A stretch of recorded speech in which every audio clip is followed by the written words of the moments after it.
Tidak hanya mereka berbicara bahasa Lon yang sama, mereka juga berbagi getaran yang suram dan tegang yang sama.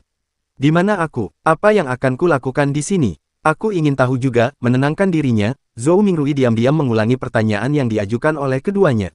Apa yang meninggalkan kesan paling dalam pada dirinya bukanlah kalimat yang dibentuk oleh kata-kata atau makna di baliknya, tetapi tampilan kebingungan, kewaspadaan, panik, dan rasa hormat oleh pasangan.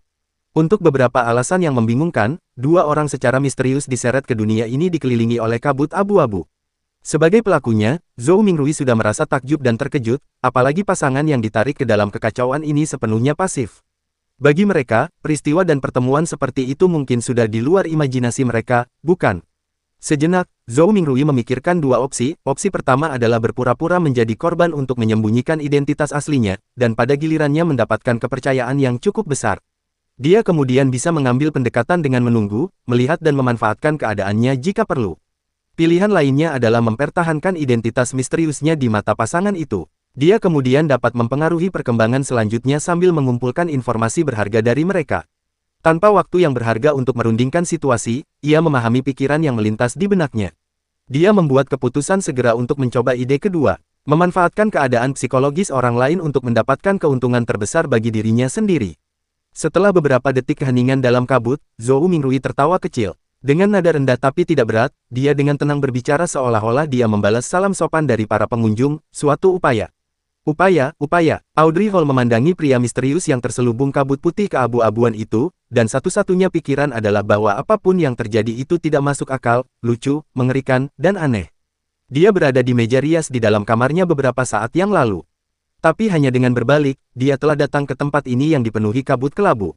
Betapa tak terbayangkan. Audrey menghela napas, mengungkapkan senyum sopan dan sempurna. Dia bertanya dengan agak gelisah, "Tuan, apakah upaya ini sudah selesai? Bisakah Anda mengizinkan kami kembali?"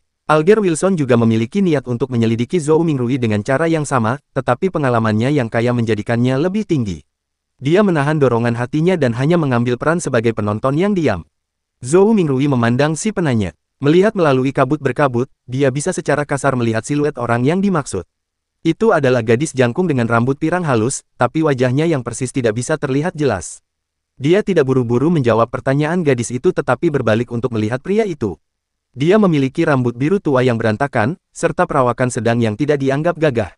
Zhou Mingrui tiba-tiba menyadari sesuatu. Begitu dia menjadi lebih kuat atau memiliki pemahaman yang lebih dalam tentang dunia berkabut, mungkin baginya untuk melihat menembus kabut dan melihat gadis dan pria itu.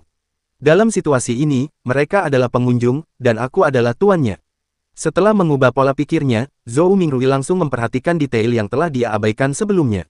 Gadis dengan suara merdu dan lelaki dewasa yang menarik diri tampak sangat tidak berwujud.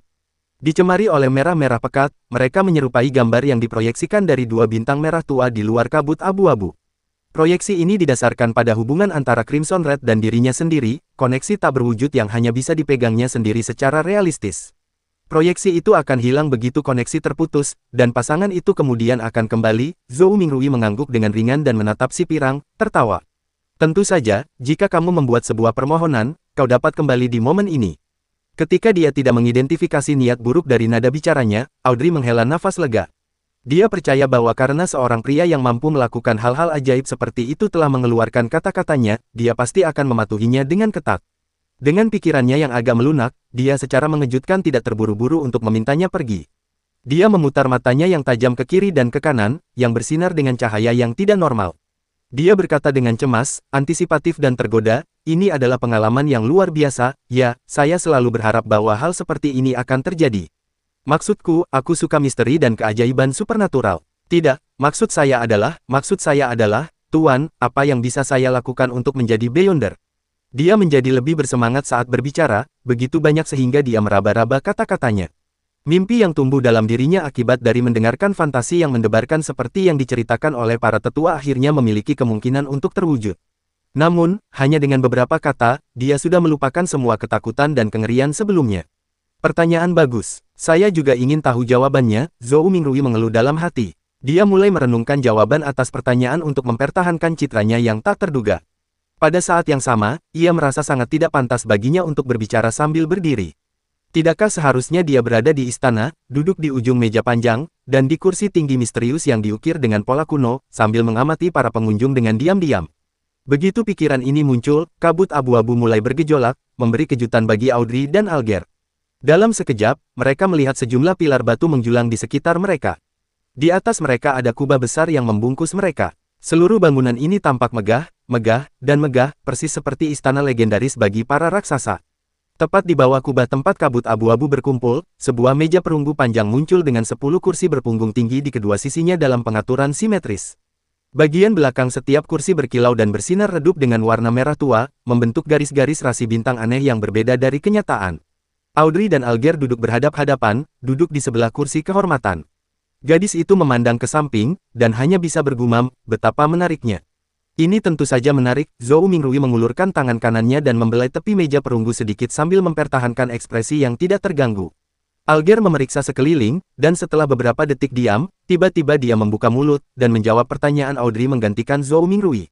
Apakah kamu seorang Lon? Jika kamu menjadi Beyonder, bergabunglah dengan gereja Dewi Evernight, Lord of Storm, atau God of Steam and Machinery.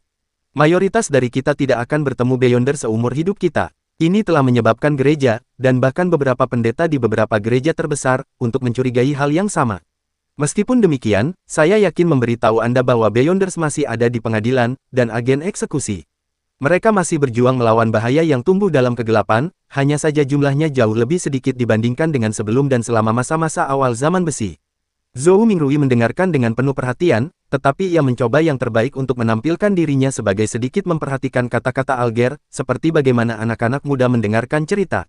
Mengandalkan pengetahuan umum Klein yang terfragmentasi tentang sejarah, Zhou Mingrui tahu dengan jelas bahwa zaman besi mengacu pada zaman saat ini, yang merupakan zaman kelima yang dimulai 1349 tahun yang lalu. Audrey diam-diam mendengarkan Alger menyelesaikan kalimatnya sebelum menghela nafas. Tuan, saya tahu semua tentang apa yang baru saja Anda katakan, saya bahkan tahu lebih dari itu, termasuk Nighthawk, Mandat Punisher, dan Machinery Heavy Mine, tetapi saya tidak ingin kehilangan kebebasan saya. Alger tertawa pelan, dan berkata dengan samar, kamu tidak bisa menjadi Beyonder tanpa pengorbanan. Jika kamu tidak mempertimbangkan bergabung dengan gereja dan menerima tantangan yang diberikan, kamu hanya dapat mencari keluarga kerajaan dan beberapa bangsawan dengan sejarah keluarga lebih dari 1000 tahun.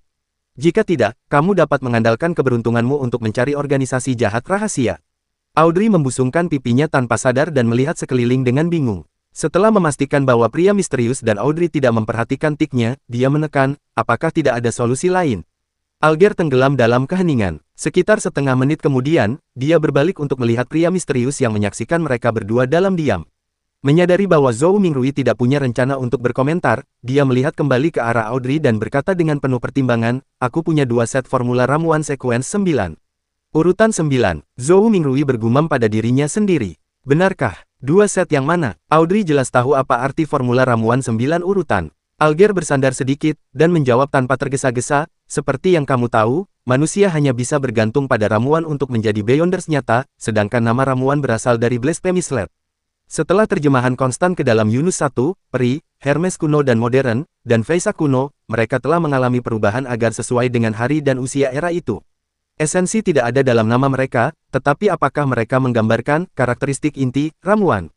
Aku punya ramuan sekuens 9 bernama Sailor. Ini memungkinkan Anda untuk memiliki kemampuan penyeimbangan yang sangat baik. Bahkan jika Anda berada di atas kapal dalam hujan badai, Anda akan dapat berjalan dengan bebas seolah-olah Anda berada di darat.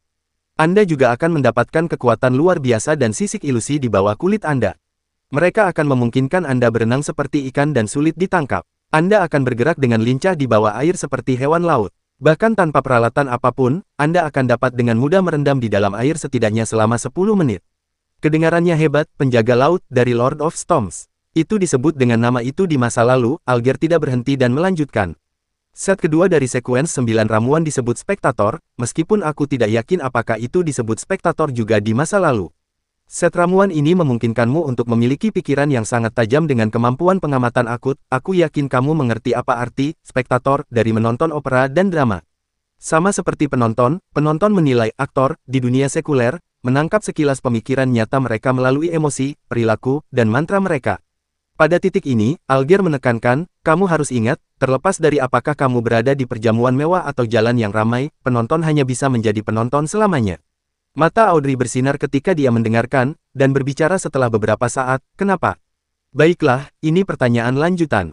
Kukira aku jatuh cinta dengan perasaan ini, menjadi penonton. Bagaimana saya bisa mendapatkan formula ramuan ini? Apa yang bisa saya gunakan untuk berdagang dengan Anda untuk itu? Alger tampak seperti dia sudah siap ketika dia berkata dengan suara yang dalam, darah hiu hantu, setidaknya 100 ml darinya. Audrey menganggukkan kepalanya dengan penuh semangat, tetapi kemudian bertanya dengan cemas, jika aku bisa mendapatkannya, dan aku bilang jika, bagaimana aku menyerahkannya kepadamu? Bagaimana Anda bisa berjanji kepada saya bahwa Anda dapat memberikan formula ramuan itu kepada saya sebagai imbalan atas darah hiu hantu, serta keaslian formula tersebut? Alger berkata dengan tenang, aku akan memberimu alamat, aku akan mengirimkan formula itu kepadamu, atau memberitahumu langsung di sini, begitu aku menerima darah dari hiu hantu. Mengenai janji-janji, kupikir kau dan aku bisa merasa tenang di bawah kesaksian Tuan misterius itu. Saat dia mengatakan ini, dia mengarahkan matanya ke arah Zhou Mingrui yang duduk tegak di kursi kehormatan. Tuan, fakta bahwa Anda membawa kami ke sini menunjukkan bahwa Anda memiliki kekuatan luar biasa yang tidak terbayangkan oleh kami. Tidak satu pun dari kami yang berani melanggar janji dengan Anda sebagai saksi. Itu benar, mata Audrey berbinar dan setuju dengan kegembiraan. Dari sudut pandangnya, pria misterius yang memiliki kemampuan yang tak terbayangkan jelas merupakan saksi yang berwibawa. Bagaimana mungkin aku atau lelaki di seberangku berani menipunya? Audrey setengah memutar tubuhnya dan menatap Zhou Mingrui dengan sungguh-sungguh. Tuan, tolong jadilah saksi perdagangan kami. Pada saat itu, dia kemudian menyadari bahwa dia terlalu tidak sopan, lupa untuk menanyakan pertanyaan tertentu. Dia bertanya dengan tergesa-gesa, Tuan, bagaimana kami harus memanggil Anda?